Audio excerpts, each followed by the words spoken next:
Notre invité aujourd'hui est Alexandre Goudarzi. Merci d'avoir accepté notre invitation. Merci. Vous êtes directeur adjoint des opérations chez SOS Chrétiens d'Orient, une organisation caritative qui vient en aide aux chrétiens dans des pays où ils sont menacés. Vous êtes également l'auteur de Guerriers de la paix aux éditions du Rocher, dans lequel vous racontez votre enlèvement et notamment votre engagement sur le terrain. Avant de revenir sur cet enlèvement, vous étiez en Syrie, c'était en 2015. Quelles sont vos motivations à cette époque lorsque vous vous rendez dans ce pays ? Donc effectivement, je suis arrivé en 2015 en Syrie. C'est un pays que j'avais bien connu par le passé, donc avant la guerre. Et c'est un pays que je me refuse de voir sombrer. Alors, on est bien peu de choses, hein. On ne peut pas faire grand-chose pour changer le cours des événements.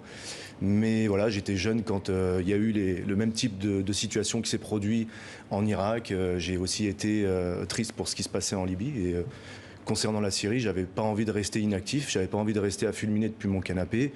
Et j'avais envie de faire quelque chose pour nos frères chrétiens d'Orient, ne pas les laisser disparaître, écouter leurs cris d'appel, leurs cris d'alerte. Le 20 janvier 2020, vous étiez enlevé en Irak, à Bagdad. Que se passe-t-il précisément au moment où vous arrivez dans la capitale irakienne ? En fait, il faudra exactement 4 heures après que j'ai atterri depuis Damas, donc à Bagdad. On était dans un taxi vraiment au cœur de la capitale, dans un endroit relativement calme, enfin calme en fait. Et on se dirigeait vers l'évêché arménien catholique où on avait rendez-vous. Et c'est là que, sortis de nulle part, en fait, 2 gros véhicules vont nous bloquer à l'avant et à l'arrière, nous prendre vraiment en étau et nous sortir manu militari.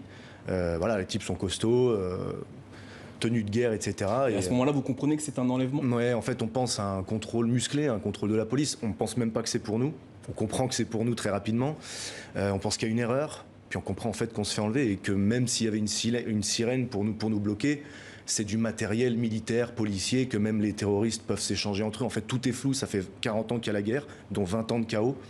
C'est absolument impossible d'identifier d'un premier abord à qui est-ce qu'on a affaire sur le moment. Pendant plus de 2 mois, vous serez donc pris en otage. À ce moment-là, que se passe-t-il dans votre esprit ? Déjà, dès le début, en fait, on se demande, on essaye de raisonner, on essaye de se demander, on essaye de savoir à qui on a affaire. Est-ce que c'est Daesh ? Si c'est Daesh, on va mourir très certainement et dans les pires, de la pire manière qui soit. Voilà, on se pose beaucoup de questions et en tout cas pendant toute la détention, c'est une torture permanente. On nous a laissé entendre que le chef d'accusation c'était le fait on était accusé d'espionnage. Donc on se dit au mieux on va prendre 30 ans, au pire on va être exécuté à n'importe quand quoi. Enfin je sais pas lequel est le mieux mais. Quelle était l'attitude de vos geôliers ? Eh bien, c'était de la torture psychologique permanente. Ils pouvaient simuler notre exécution en coupant l'électricité, puisqu'il y avait toujours la lumière dans l'endroit où ils nous maintenaient captifs, et puis raquer leurs armes, nous sortir dehors en nous disant « vous allez nous suivre un par un en silence ». Ils pouvaient mettre le Coran chanté à la porte de notre geôle, du matin au soir, de nuit comme de jour, etc. Parfois, ils peuvent être sympathiques, même rire avec vous, puis après, ils vous mettent un coup de pression. Chaque fois qu'ils vous libèrent d'un endroit, qu'ils vous font croire que vous allez être libre, en réalité, c'est pour vous changer de lieu, c'est pour vous changer de cache en fait. Donc en fait c'est un ascenseur émotionnel permanent. Après si la question c'est est-ce qu'on a subi des sévices, torture, des coups ou autres, Dieu merci ça n'a pas été le cas. Il faudra que vous attendiez 66 jours avant d'être libéré, ça fait 1 an jour pour jour aujourd'hui, vous avez été libéré. Aussi surprenant que cela puisse paraître, c'est la crise sanitaire qui a favorisé votre libération. C'est ça a accéléré un processus certainement de négociation qui était en cours. Ça a démonétisé en fait d'un seul coup ce qu'on pouvait représenter en fait pour ces gens-là. On imagine que on peut penser ce qu'on veut. Nous, on n'a absolument aucune connaissance de l'objet de chantage, je veux dire en retour. Mais d'un seul coup, on pouvait ne plus rien valoir en fait. Si jamais ils rendaient 4 cadavres au lieu de 4 types plus ou moins bien portants, je pense qu'il y aurait eu des gros problèmes. Et pendant cette période, ils vous disaient des choses particulières ? Pendant ? Les geôliers vous disaient des choses particulières pendant cette période ? Non, ils nous ont toujours dit, voilà, comme je disais, oui, nous faisaient croire qu'on allait être libre, et puis parfois pour nous rassurer, ils disaient voilà, dans 2 jours, dans 3 jours, dans 1 semaine, mais ils ne parlaient pas avec nous, il n'y avait pas vraiment d'échange, il n'y avait aucune possibilité d'avoir une information de l'extérieur, aucune possibilité pour nous de donner des nouvelles aussi à nos familles, puis ils nous ont dit, n'en demandez plus, votre famille, vous l'oubliez, vous allez rester là toute votre vie s'arrête ici. Et comment s'est passée cette libération ?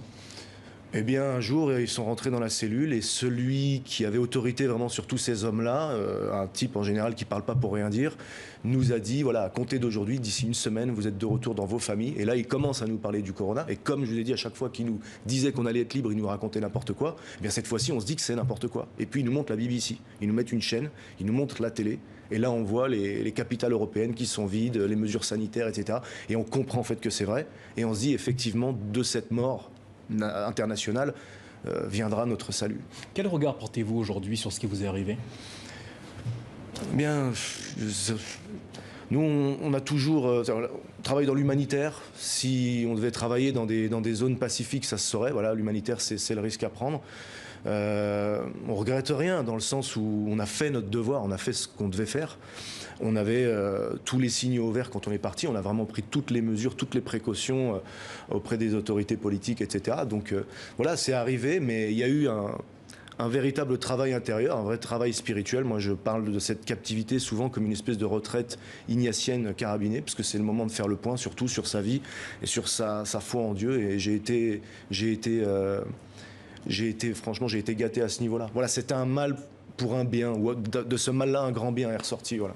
Dernière question. Vous êtes engagé auprès des chrétiens d'Orient pour leur défense. L'insécurité, la pandémie, quelle est la situation de la communauté chrétienne aujourd'hui en Orient ? Alors elle est dramatique parce qu'elle diminue constamment. Elle diminue constamment. Elle est passée de 2 millions en Syrie à peu près 600-700 000. On ne peut pas être catégorique sur les chiffres. En Irak, avant l'intervention américaine de 2003, c'était également 2 millions de personnes. Aujourd'hui, on parle de 200-300 000 personnes. L'asphyxie économique dont sont victimes tous les Syriens avec cet embargo très fort qui est la loi César du 17 juin 2020 est en train en fait de tuer le peuple syrien.